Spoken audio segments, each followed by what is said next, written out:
ہاں، اسی بیت خدیجہ میں وہ رات بھی آئی کہ جو جناب خدیجہ کی زندگی کی آخری رات تھی، اور جناب سیدہ بچپنے کا زمانہ ہے، بچپنا ہے جناب سیدہ کا. یہ بیٹی اتنی حساس ہے اپنے باپ کے معاملے میں کہ جناب سیدہ کا ایک نام ہے، ایک لقب ہے، ام ابیہا. کہہ رہے اس نے تو بیٹی ہو کر اپنے باپ کا ویسے خیال رکھا کہ جیسے ماں اپنی اولاد کا خیال رکھتی ہے. یہ اتنی حساس ہے، ام ابیہا ہے، اور وہ دیکھ رہی ہے کہ میری ماں کے جس نے میرے بابا کے لیے، دین کے لیے اتنی قربانیاں عطا کی، اب وہ اس کے جانے کا وقت آ گیا ہے، اس کی روح پرواز کرنے والی ہے. جناب خدیجہ کی وفات ہوئی. جناب خدیجہ شہادت بھی کہہ سکتے ہیں. 3 سال شیب ابی طالب کے اندر جو سختیاں بی بی نے برداشت کی ہیں، بلکہ بعض علماء تو یہاں تک کہتے ہیں کہ وہیں پر غذا کی قلت کے بعد یہ کیفیت ہو گئی تھی کہ ایک جڑی بوٹی کو بطور غذا استعمال کیا، جس کے اندر بظاہر زہر تھا، کہ جس کا نتیجہ یہ نکلا کہ جناب خدیجہ کی صحت گرتی چلی گئی. اور پھر وہ شب آ گئی کہ جس کو یاد کرنے کے لیے آپ یہاں پر اس وقت موجود ہیں، کہ جناب خدیجہ سلام اللہ علیہا رخصت ہو رہی ہیں، اس دنیا سے جا رہی ہیں. پیغمبر اکرم اپنے سامنے دیکھ رہے ہیں کہ یہ میری محسنہ، یہ اسلام کی محسنہ، یہ اسلام کو پالنے والی ہے، جس نے اپنی دولت اسلام کی نظر کر دی، وہ اس دنیا سے جا رہی. کوئی پوچھے جناب ختمی مرتبت کے دل پر کیا گزر رہی تھی؟ ساری زندگی بعد میں جہاں سے بات شروع ہوئی تھی کہ پیغمبر اکرم نے یاد کیا ہے، حکم پروردگار تھا کہ اما بنعمت ربک فحدث، اے حبیب جو آپ کے رب کی نعمت آپ کے اوپر آئی ہے آپ اس کو بیان کرتے رہیے.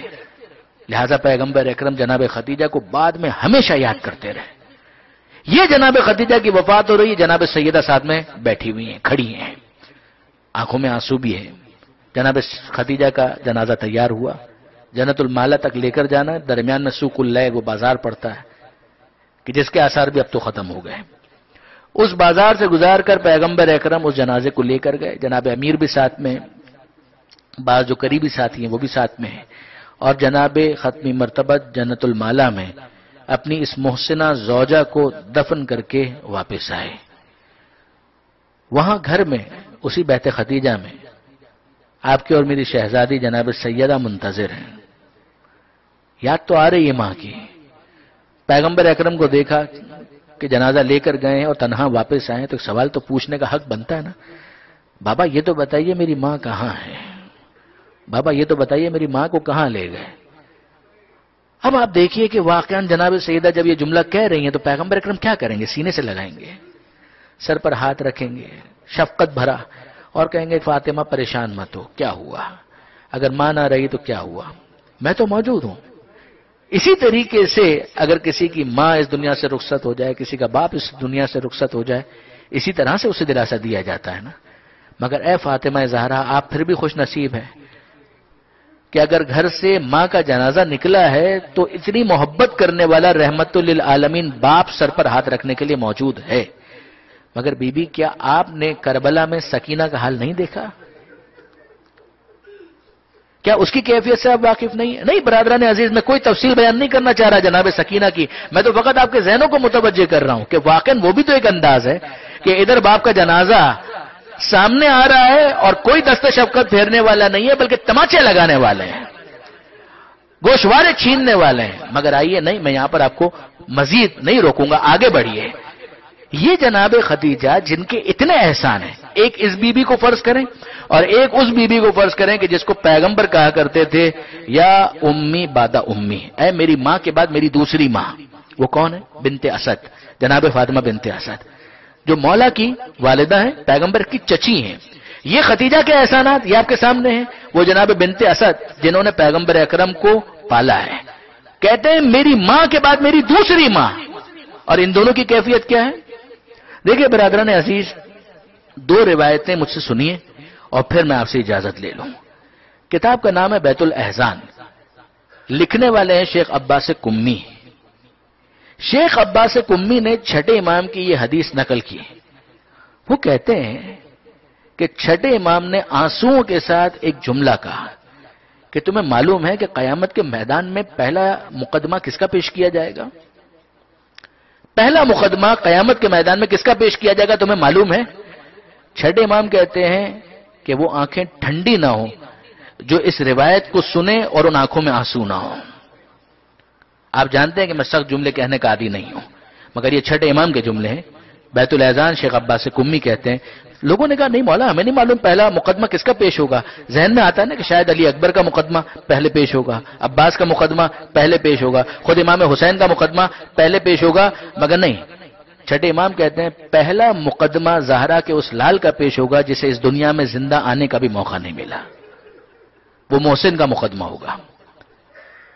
اور محسن کا لاشا لے کر کون آئے گا؟ محسن کا لاشا لے کر آئیں گی جناب خدیجہ اور جناب بنت اسد. یہ دونوں بیویاں کہ جن کا اسلام پر احسان ہے، رسول پر احسان ہے، یہ دونوں بیویاں اس ننھے شہید کا لاشا لے کر آئیں گی اور کہیں گی کہ اے پروردگار، کیا زہرا کے اس لال کو دنیا میں آنے کا حق نہیں ملنا چاہیے تھا؟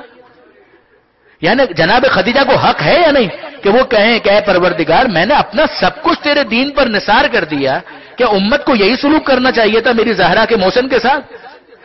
اسے زندہ بھی اس دنیا میں نہیں آنے دیا گیا. مالک اس مقدمے کا فیصلہ ہم چاہتے ہیں.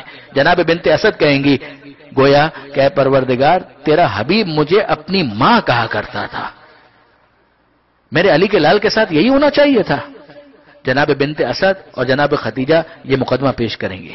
مگر اب سوال ذہن میں آتا ہے کہ محسن کا لاشا تو زہرا کے ہاتھ میں ہونا چاہیے تھا. یہ مقدمہ یہ تو جناب سیدہ کو پیش کرنا چاہیے تھا. یہ جناب خدیجہ اور جناب بنت اسد یہ مقدمہ پیش کر رہی ہیں تو جناب سیدہ کیوں لے کر نہیں آئیں؟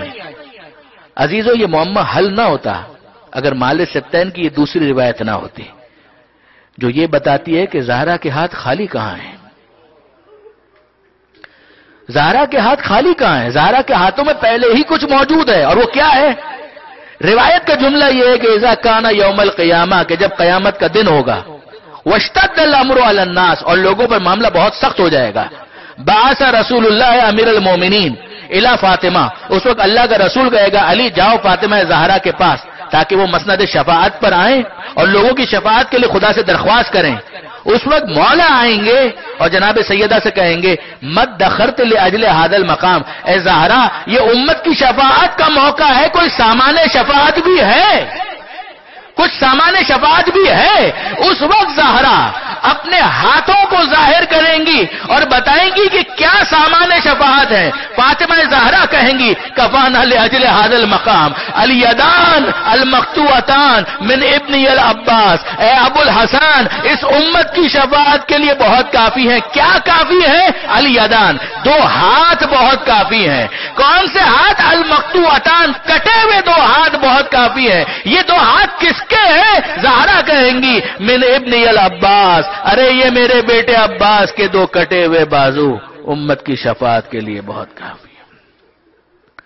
الا ولعنۃ اللہ علی القوم الظالمین وسیعلم الذین ظلموا ای منقلب ینقلبون.